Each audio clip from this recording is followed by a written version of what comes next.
You guys ready? Mm-hmm. Okay. It was dusk when they began their search blindly through all of Florin City. Dusk, a day before the wedding. Count Rugen was about to begin his nightly experiments at that dusk, gathering up his notebooks from his room filled with all his jottings. 5 levels underground, behind high castle walls, locked and chained and silent, Wesley waited beside the machine. In a way, he still looked like Wesley, except, of course, that he had been broken. 20 years of his life had been sucked away. 20 were left. Pain was anticipation. Soon the Count would come again. Against any wishes he had left, Wesley went on crying. It was dusk when Buttercup went to see the prince. She knocked loudly, waited, knocked again. She could hear him shouting inside, and if it had not been so important, she would never have knocked the 3rd time, but she did, and the door was yanked open, and the look of anger on his face immediately changed to the sweetest smile. "Beloved," he said, "come in. A moment more is all I need." And he turned back to Yellen. "Look at her, Yellen, my bride-to-be. Has any man ever been so blessed?" Yellen shook his head. "Am I wrong, do you think, to go to any lengths, then, to protect her?" Yellen shook his head again.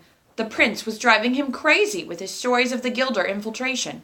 Yellen had every spy he'd ever used working day and night, and not one of them had come up with anything about Gilder. And yet the prince insisted. Inwardly, Yellen sighed. It was beyond him. He was simply an enforcer, not a prince. In fact, can one of y'all let Kelly outside? Here, I'll do it. Okay. In fact, the only remotely disturbing news he'd heard since he'd closed the thieves' quarter that morning was within the hour, when someone told him of a rumor that the ship of the dread pirate Roberts had perhaps been sailing all the way into Florin Channel itself. But such a thing, Yellen knew from long experience, was simply rumor. "I'll tell you, they are everywhere, these Gilders," the prince went on, "and since you seem unable to stop them, I wish to change some plans. All the gates have been sealed to my castle except the front one, yes? Yes, and 20 men guard it. Add 80 more. I want 100. Clear? 100 men it will be, every brute available. Inside the castle I'm quite safe. I have my own supplies, food, stables, enough. As long as they cannot get at me, I will survive. These, then, are the new and final plans. Jot them down. All 500th anniversary arrangements are cancelled until after the wedding. The wedding is tomorrow at sunset. My bride and I will ride my whites to Florin Channel, surrounded by all your enforcers. There we will board a ship and begin our long-awaited honeymoon, surrounded by every ship in the Florin Armada." "Every ship but 4, Buttercup corrected. He blinked at her a moment in silence. Then he said, blowing her a kiss, but discreetly so Yellen couldn't see, "Yes, yes, how forgetful I am. Every ship but 4. He turned back to Yellen. But in his 4. Because he said he was going to send 4 ships after... Oh, yeah. Yeah. But in his blink, in that following silence, Buttercup had seen it all. "Those ships will stay with us until I deem it safe to release them. Of course, Gilder could attack then, but that is a chance we must risk. Let me think if there's anything else." The prince loved giving orders, especially the kind he knew would never need carrying out. Also, Yellen was a slow jotter, and that only added to the fun. "Excuse," the prince said finally. With a bow, Yellen was gone. "The 4 ships were never sent," Buttercup said when they were alone. "Don't bother lying to me any more. Whatever was done for your own good, Sweet Pudding." "Somehow I do not think so." "You're nervous. I'm nervous. We're getting married tomorrow. We've got a right to be." "You couldn't be more wrong, you know. I'm very calm." And in truth, she did seem that way. "It doesn't matter whether you sent the ships or not. Wesley will come for me. There is a God, I know that. And there is love, I know that too. So Wesley will save me." "You're a silly girl. Now go to your room." "Yes, I am a silly girl. And yes, again, I will go to my room. And you are a coward, with a heart filled with nothing but fear." The prince had to laugh. "The greatest hunter in the world, and you say I am a coward?" "I do. I do indeed. I'm getting much smarter as I age. I say you are a coward, and you are. I think you hunt only to reassure yourself that you are not what you are, the weakest thing ever to walk the earth.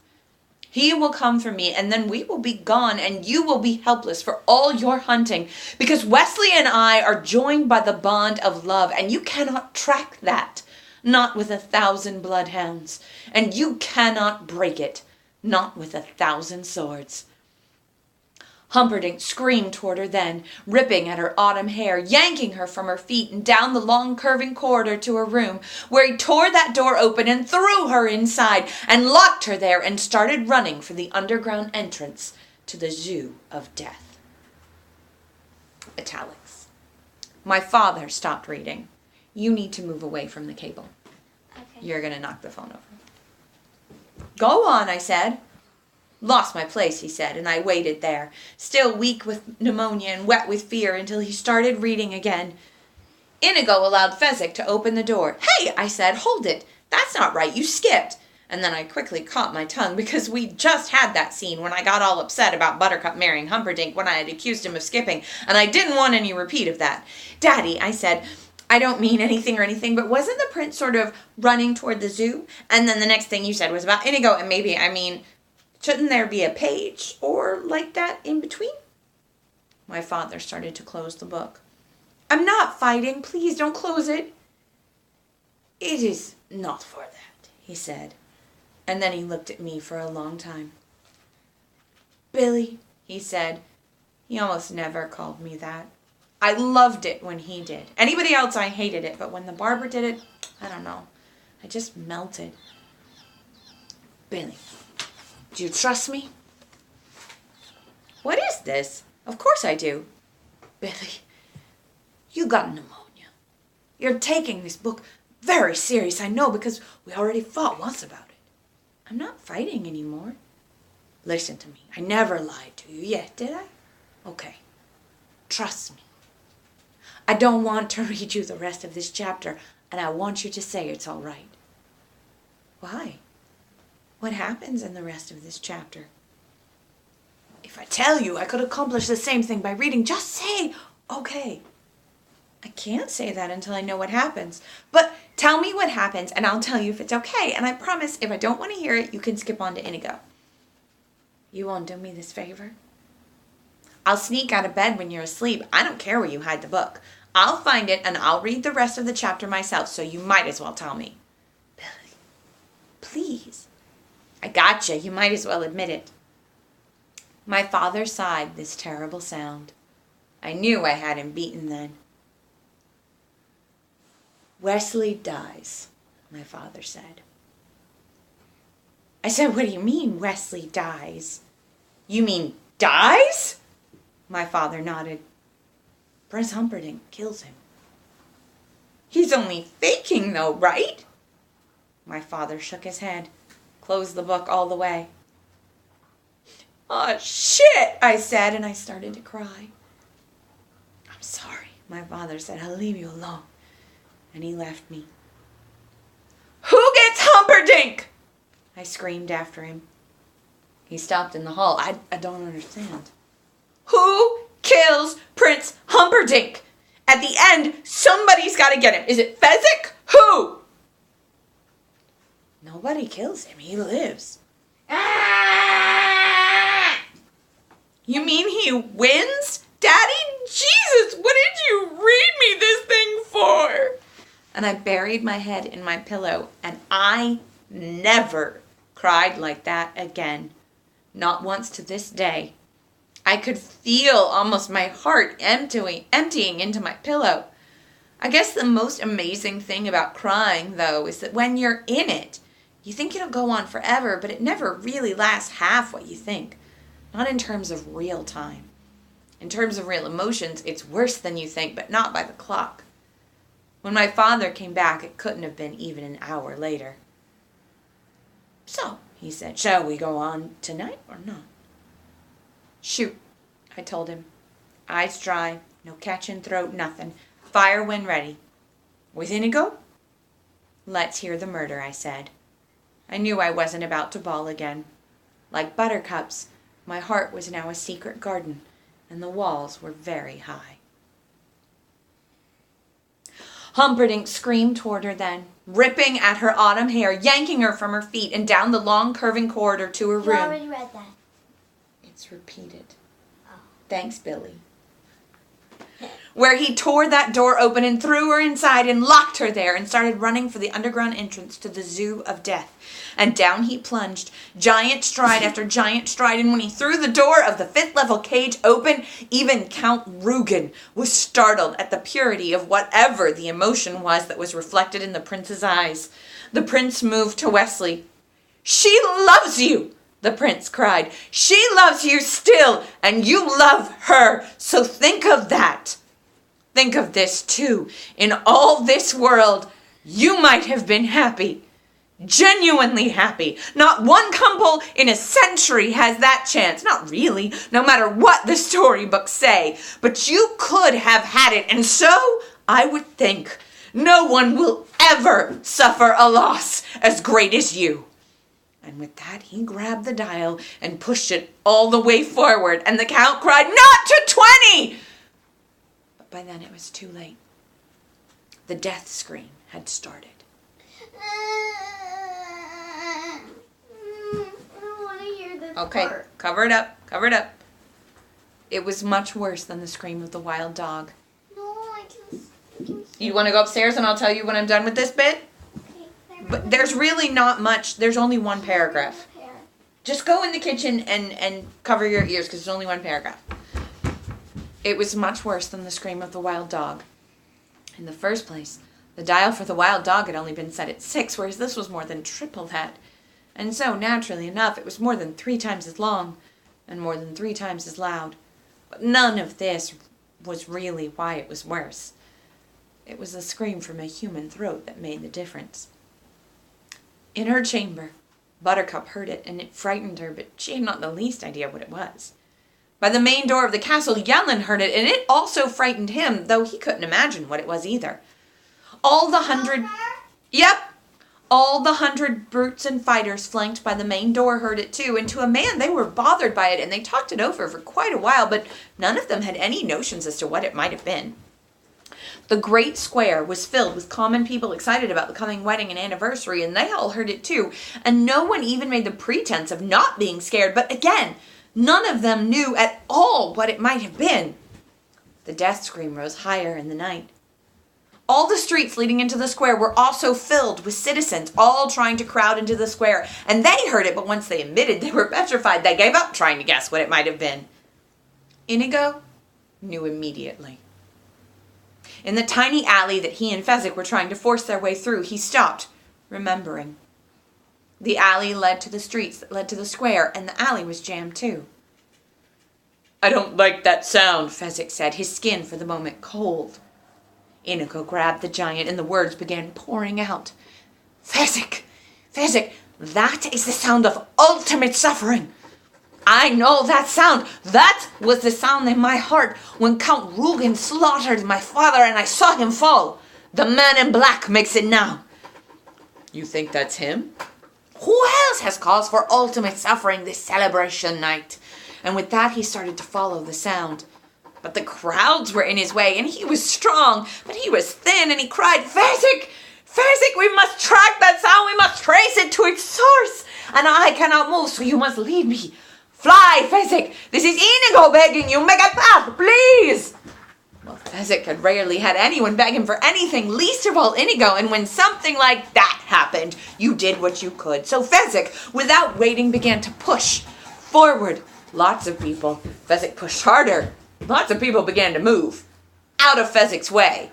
Fast. The death scream was starting to fade now, fading in the clouds. "Fezzik!" said Inigo. "All your power now!" Down the alley, Fezzik ran, people screaming and diving to get out of his way, and in his footsteps, Inigo kept pace. And at the end of the alley was a street, and the scream was fainter now, but Fezzik turned left, and into the middle of the street he went, and he owned it. No one was in his way. Nothing dared block his way, and the scream was getting just so hard to hear. So with all his might, Fezzik roared, "Quiet!" And the street was suddenly hushed, and Fezzik pounded along. Inigo right behind, and the scream was still there, still faintly there. there and into the great square itself and the castle beyond before the scream was gone. Wesley lay dead by the machine. The prince kept the dial by the 20 mark long, long after it was necessary, until the count said, "Done." The prince left without another look at Wesley. He took the secret underground stairs 4 at a time. "She actually called me a coward," he said, and then he was gone from sight. Count Rugen started taking notes. Then he threw his quill pen down. He tested Wesley briefly, then he shook his head. Death was not of any intellectual interest to him at all. When you were dead, you couldn't react to pain. The count said, "Dispose of the body," because even though he couldn't see the albino, he knew the albino was there. It was really a shame, he realized, as he mounted the stairs after the prince. You just didn't come across victims like Wesley every day of the year. When they were gone, the albino came out, pulled the cups from the corpse, decided to burn the body on the garbage pyre back behind the castle, which meant a wheelbarrow. He hurried up the underground stairs, came out the secret entrance, moved quickly to the main tool shed. All the wheelbarrows were buried back at the rear wall, behind the hoes and rakes and hedge trimmers. The albino made a hissing sound of displeasure and began to pick his way past all the other equipment. This kind of thing always seemed to happen to him when he was in a hurry. The albino hissed again. Extra work all the time. Wouldn't you just know it? He finally got the barrow out and was just passing the false and deadly supposed main entrance to the zoo when, "I'm having the devil's own trouble tracking that scream," was spoken to him, and the albino whirled to find there, in the castle grounds, a blade-thin stranger with a sword in his hand. The sword suddenly flicked its way to the albino's throat. "Where is the man in black?" the swordsman said then. He had a giant scar slanting down each cheek and seemed like no one to trifle with. Whispered, "I know no man in black." "Did the scream come from that place?" The fellow indicated the main entrance. Nod. "And the throat it came from. I need this man, so be quick." Whispered, "Wesley." Inigo reasoned. "A sailor, brought here by Count Rugen." Nod. "And I reach him where?"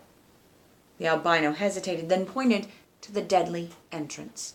Whispered, "He's on the bottom level, 5 levels down." "Then I have no more need for you. Quiet him a while, Fezzik." From behind him, the albino was aware of a giant shadow moving. Funny, he thought, the last thing he remembered. I thought that was a tree. Inigo was on fire now. There was no stopping him. Fezzik hesitated by the main door. "Why would he tell the truth? He says zookeeper threatened with death. Why would he lie?" "That doesn't follow." "I don't care," Inigo said sharply, and in fact he didn't. He knew in his heart the man in black was down there. There was no other reason for Fezzik to find him, for Fezzik to know of Rugen, for everything to be coming together after so many years of waiting. If there was a God, then there was a man in black waiting. Inigo knew that. He knew it. And of course, he was absolutely right. But again, of course, there were many things he did not know. That the man in black was dead, for one.